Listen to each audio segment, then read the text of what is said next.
Hello મિત્રો, જય શ્રી કૃષ્ણ. આપ સૌનું સ્વાગત કરું છું મારા ચેનલની અંદર. આશા છે બધા મજામાં હશો. કેનેડાની અંદર જે ઇમિગ્રેશન લેવલ ચેન્જ થયા છે એ મુજબ આજે બી એક નવા બદલાવ. એક પ્રોવિન્સે એમના ઓલરેડી ઇમિગ્રેશનના પ્લાન ડિક્લેર કર્યા છે, જેની અંદર નવા બદલાવો થવા જઈ રહ્યા છે. આ પ્રોવિન્સની અંદર જો હું તમને વાત કરું તો આ પ્રોવિન્સ કેનેડાનું બહુ મોટું પ્રોવિન્સ છે અને ત્યાં આગળ બી ઘણા ભારતીય વિદ્યાર્થીઓની સંખ્યા હોય છે. આગળ તમને બધું જણાવું, પ્રોવિન્સનું નામ જણાવું, પ્રોવિન્સની સ્ટ્રેટર્જીસ જણાવું, એ બધું હું તમને આગળ કહું છું. વિડીયો લાસ્ટ સુધી જોશો એટલે તમને સમજમાં આવી જશે. આ પ્રોવિન્સે કેનેડાની અંદર જે ઇમિગ્રેશન પ્લાન રજૂ કર્યા છે એની ગણતરી જે છે એ એમણે 48,000થી લઈને 51,000 જેવી ગણતરી રાખી છે.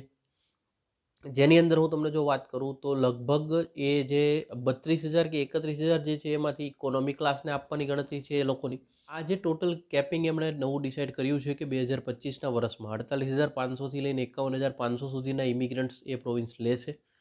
આમાં એમણે ન્યૂ કમર્સનું જે કાઉન્ટિંગ છે એ લગભગ 72% જેવું, એટલે કે 31,000થી લઈને 32,900 સુધીનું પ્રોજેક્શન એમણે રાખ્યું છે કે જેની અંદર ન્યૂ કમર્સની અંદર એ લોકો ઇન્વિટેશન્સ આપે. જ્યાં આગળ અગર કેલ્ક્યુલેશનની જો વાત કરીએ તો 95% ઇકોનોમિક ક્લાસની અંદરમાં એ લોકો ઇમિગ્રન્ટ કરશે, પીઆર કરશે.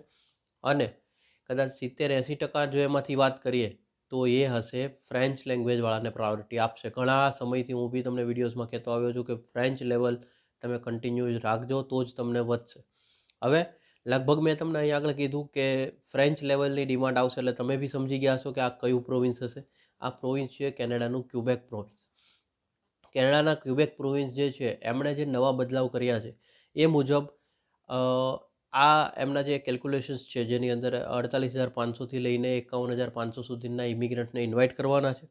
આ સાથે જ તે પીઈક્યુ જે ગ્રેજ્યુએટ સ્ટ્રીમ હતી એમને 30મી જૂન સુધી એમણે સસ્પેન્ડ કરી છે. 30મી જૂન 2025 સુધી આ સ્ટ્રીમને એમણે સસ્પેન્ડ કરી છે, જેના દ્વારા લગભગ ડાઉન કેટેગરીમાં 4,500થી લઈને 8,000 જેવા અથવા 5,700 જેવા CSQ જે છે એ ઓછા કરી શકાય.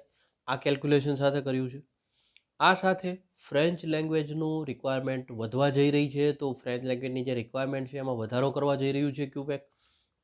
જ્યાં આગળ હું તમને જો લેવલની વાત કરું તો એટલીસ્ટ 75% કોર્સ, એટલે કે જે એજ્યુકેશન સ્ટ્રીમ છે કેનેડાની ક્યુબેકની, કે જ્યાં આગળ કેનેડામાં ક્યુબેકમાં સ્ટડી જે છે એવા લોકોને વધારે પ્રાયોરિટી મળી શકે એમ છે કે જ્યાં આગળ 75% જે છે એ કોર્સ ફ્રેન્ચની અંદર કમ્પ્લીટેડ કરેલો હોય. કયા કયા કોર્સ વાઇઝ શું ડિમાન્ડ છે તો કે જો સ્ટુડન્ટ વોકેશનલ અને કોલેજ ટ્રેનિંગ પ્રોગ્રામ્સ આની અંદરમાં જે લોકો સ્ટડી કરતા હશે એ લોકોને 75% course must be completed in French. Student university undergraduate program છે એમને 75% ઓફ પ્રોગ્રામ ક્રેડિટ્સ એમને ફ્રેન્ચની અંદર હાસિલ કરવાની છે. અને યુનિવર્સિટી અથવા માસ્ટર અથવા પીએચડી જે લોકો ભણવા જશે ક્યુબેકની અંદર એ લોકોને 75% ક્રેડિટ બી મેચ કરવાની છે અને એમનો 75% જે કોર્સ છે એની અંદર ફ્રેન્ચ લેંગ્વેજને પ્રાધાન્ય આપવાનું. પ્લસ જે ક્યુબેકનો PRTQ એટલે કે ક્યુબેક જે છે રેગ્યુલર સ્કિલ વર્કર પ્રોગ્રામ હતો એણે પુશ કર્યો છે 30મી જૂન 2025 સુધી, જેને કારણે એને રિપ્લેસ કરી શકાય. અને રિપ્લેસ છે PSTQ લેવલનો પ્રોગ્રામ છે, જે લગભગ 32,350 નવા ઇમિગ્રન્ટ્સને મોકો મળી શકે એવો છે.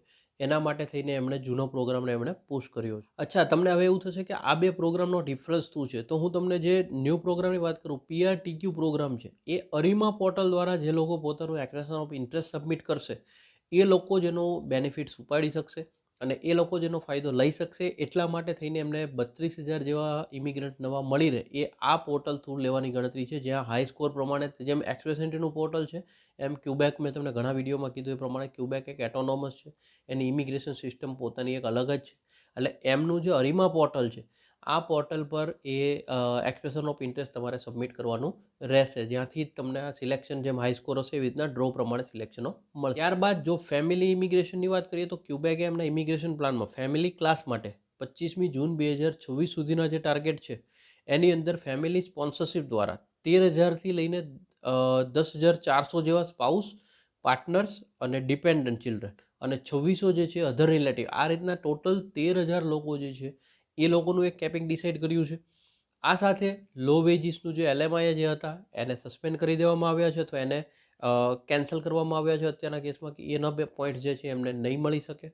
અને કન્ટ્રી સ્પેસિફિક લિમિટ્સ બી આની અંદર આવશે, જે નવું ડિક્લેરેશન જ્યારે બી ક્યુબેક ઇમિગ્રેશન કરશે ત્યારે, કે જેની અંદર દરેક કન્ટ્રીમાંથી એક ડ્રોની અંદર કેટલું સિલેક્શન કરવું એ રીતે, અથવા તો યરલી સિલેક્શન પર એક કન્ટ્રીમાંથી કેટલા લોકોને ઇન્વાઇટ કરવા, એ બી ક્યુબેક ઇમિગ્રેશન નવું લાવશે.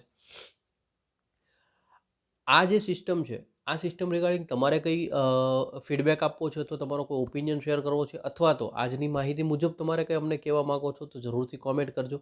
અને મેક્સિમમ લોકો સુધી વિડીયો શેર કરતા રહેજો. અને જો માહિતી સારી લાગી છે, એક લાઇક કરી દેજો. Thank you so much. જય હિન્દ, જય ભારત.